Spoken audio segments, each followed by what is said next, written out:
Ah, on dirait que, entre-temps, j'étais en train de parler dans le vide, on dirait que le micro était coupé. Je ne sais pas si vous me recevez maintenant. Bon, donc je reprends alors avec la présentation. Je disais que Ishimoku est composé de cinq lignes qu'il ne faut pas confondre avec des moyennes mobiles parce que le calcul se fait différemment. Et ce sont les cinq lignes qui composent Ishimoku-sa. Il y a le Tenkan-sen, ou tout simplement Tenkan, le Kijun-sen, ou tout simplement Kijun, Shikuspan, ou tout simplement Shiku, donc pour faire pour. Ensuite, il y a le SSA et le SSB. Le SSA et le SSB, c'est le SSA, c'est lui qui est là, et le SSB, c'est lui qui est en bas. C'est le SSA et le SSB qui forment ce qu'on appelle le nuage, c'est-à-dire le Kumo. Donc, c'est le Kumo que vous voyez ici. Bon, il y a le Kumo haussier et le Kumo baissier. Donc, lorsqu'il est orienté vers le haut, donc on parle on dit qu'il est haussier. Lorsqu'il est orienté vers le bas, il est baissier. Donc, le Tenkan-sen, c'est un élément c'est l'élément qui est souvent le plus proche du prix. Donc, il joue un rôle d'alerte. Souvent, lorsqu'il est cassé, lorsque le prix casse le Tenkan, c'est un petit signal de correction du mouvement. Donc, ensuite, il y a le Kijun-sen. Le Kijun, il fait partie des éléments les plus importants d'Ishimoku. C'est un élément avec lequel nous allons beaucoup travailler. C'est la ligne de signal. Donc, nous allons travailler avec ça sur deux de nos signaux. Les deux signaux que sur les quatre signaux, les deux signaux que nous allons étudier, deux des signaux seront basés sur le Kijun-sen. Shikuspan, ou tout simplement Shiku.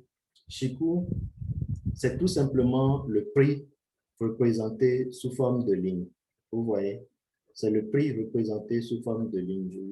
Et il est retardé de 26 périodes. Donc là, c'est Shikuspan qui est là.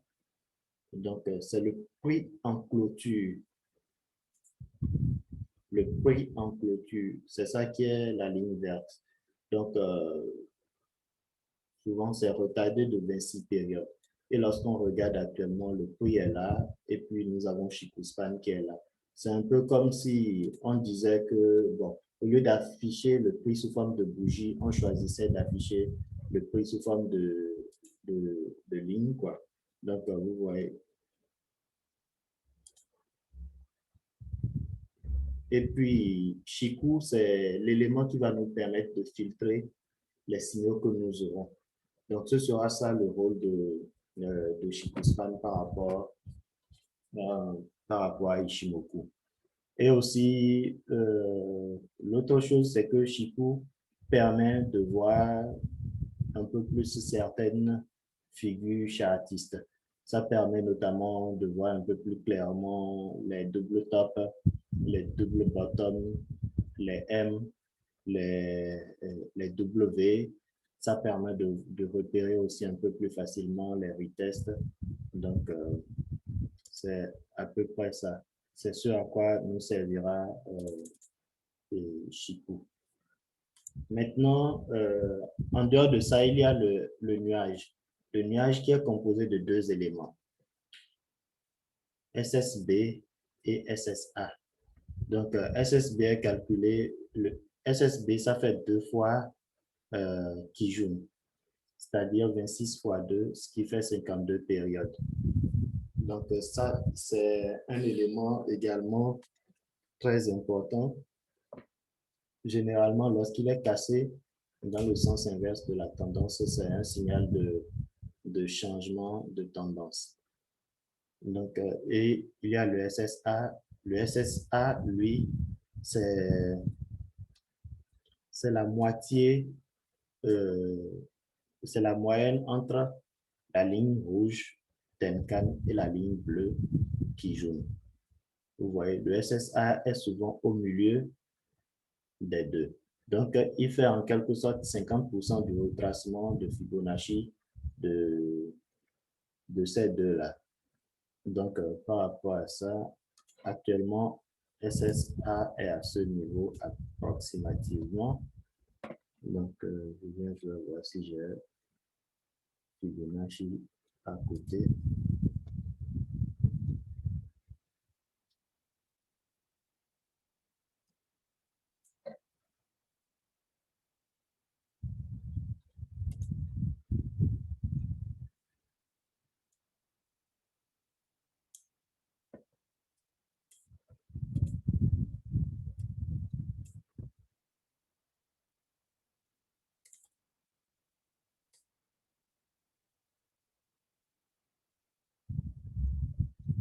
Vous voyez, lorsque je pose, je vais changer la couleur de ce truc.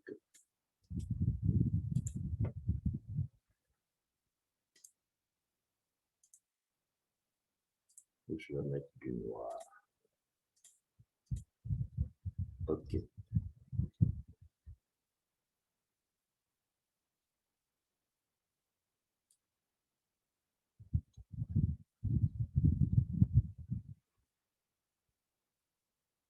Donc, si vous regardez, vous verrez que le retracement Fibonacci, les 50% de retracement Fibonacci correspondent au niveau du SSA.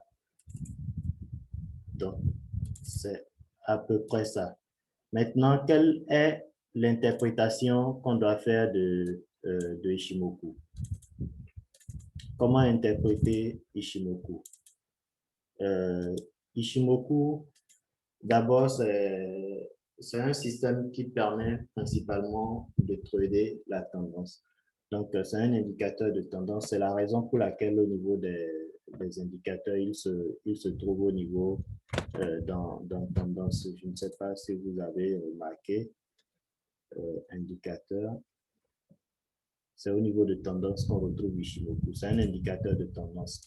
Et notre trading sera basé sur la tendance parce qu'on dit que la tendance est votre ami, the trend is your friend.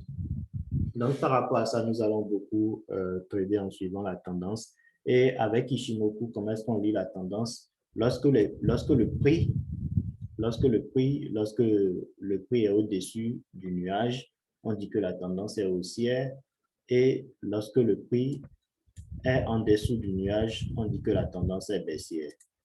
Donc ici maintenant, quand je regarde de façon visuelle, je dirais que la tendance est baissière. Je vois clairement que la tendance est baissière parce que justement le prix est en dessous du nuage et lorsque le prix est au-dessus du nuage, on dira que la tendance est haussière. Maintenant, par rapport à ça, lorsque le prix est au-dessus du nuage, nous n'allons faire que des achats et lorsqu'il est en dessous du nuage, nous n'allons faire que des ventes. Vous voyez, lorsque le prix est en dessous du nuage, nous n'allons faire que des achats et lorsque le prix est en dessous du nuage, nous n'allons faire que des ventes et lorsqu'il sera au-dessus du nuage, nous n'allons faire que des achats.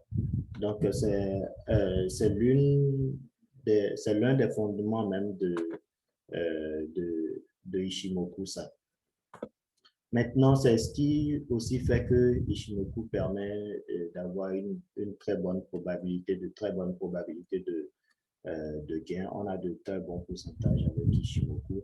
Donc, et puis, il y a la ligne verte qui est là pour filtrer les signaux que nous aurons. Donc, dans les prochaines séances, nous aurons à voir les différents signaux. Donc, on verra un signal tous les jours, notamment, je crois, à partir de demain.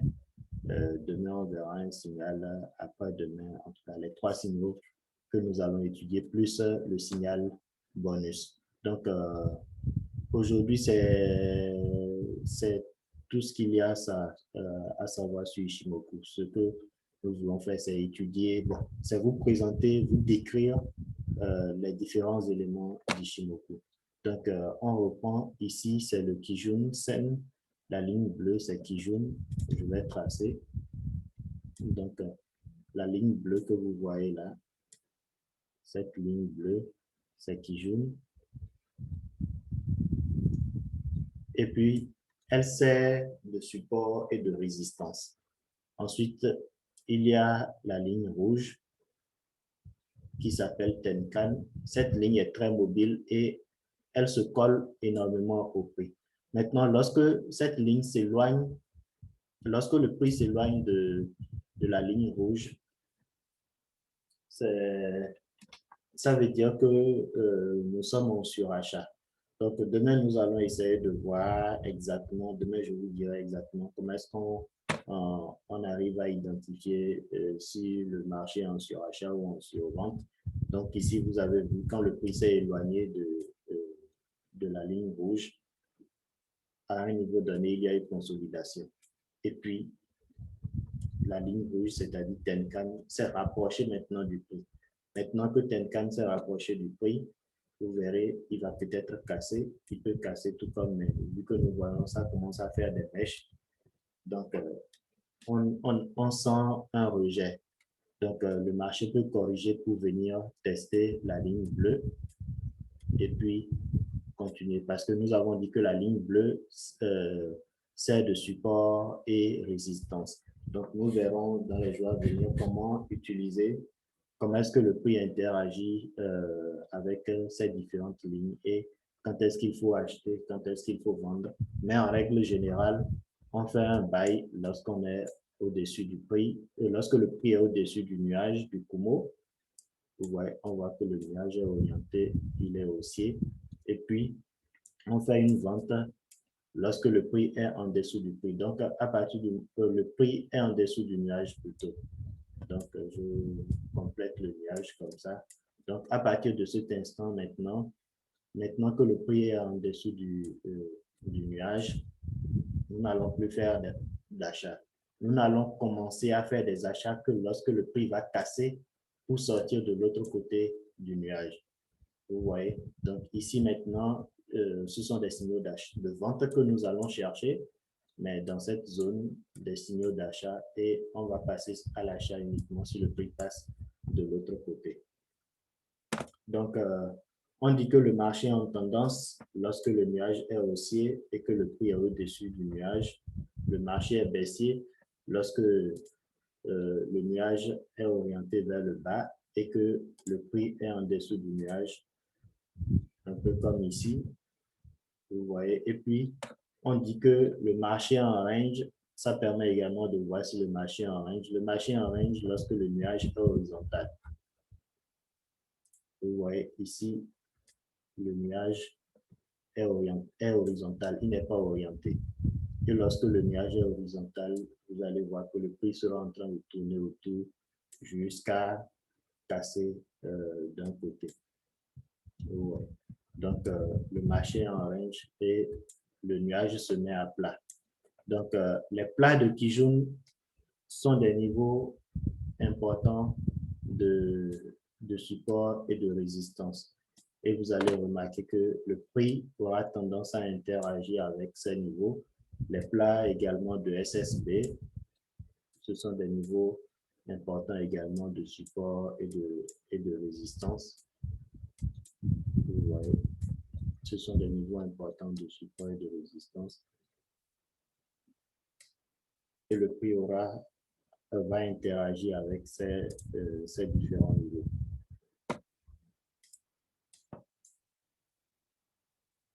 Donc, c'est tout pour aujourd'hui. Je ne sais pas s'il y a des questions. Je vous laisse la parole. Posez les questions.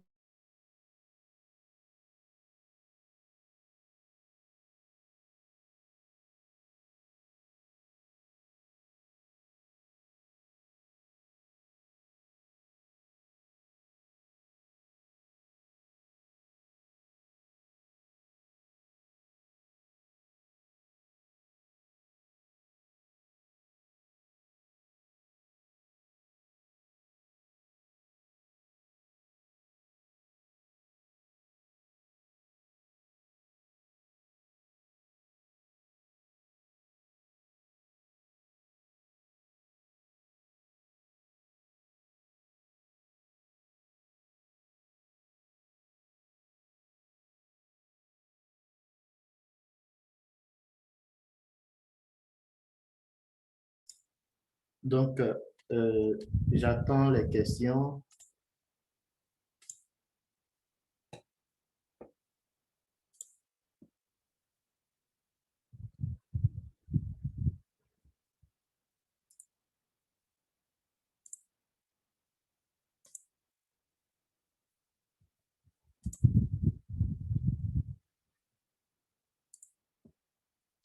Donc, j'attends les questions.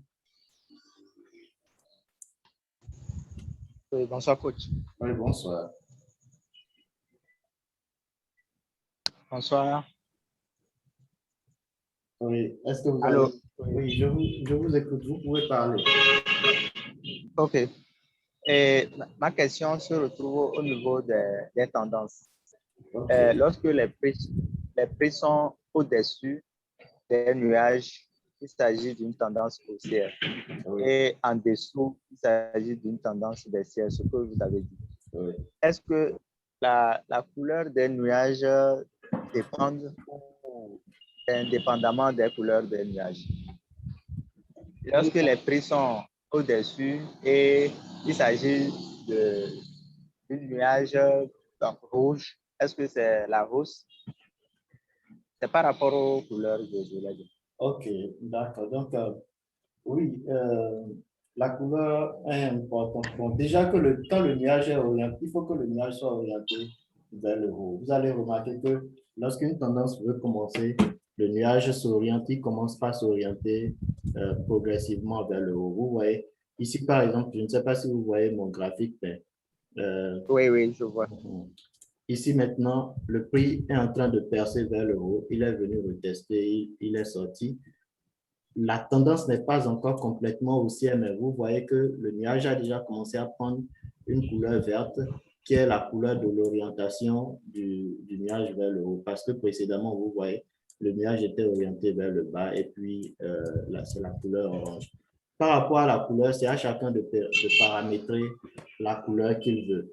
Donc, moi, j'ai choisi la couleur verte pour la hausse et la couleur jaune ou bien, oui, jaune environ à peu près pour la baisse. Donc, vous pouvez choisir les couleurs que vous voulez. Donc, c'est dans les paramètres, vous faites éditer. Donc, vous voyez, pour Tenkan, j'ai mis rouge, pour Kijun, bleu. Donc, ce sont les couleurs par défaut.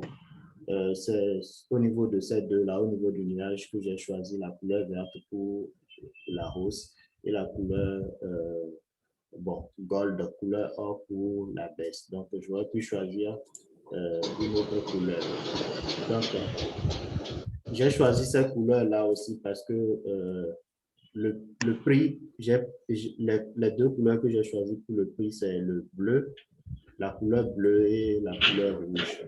Donc, c'est pour que lorsque le prix entre dans le nuage, que le prix puisse être visible. Parce que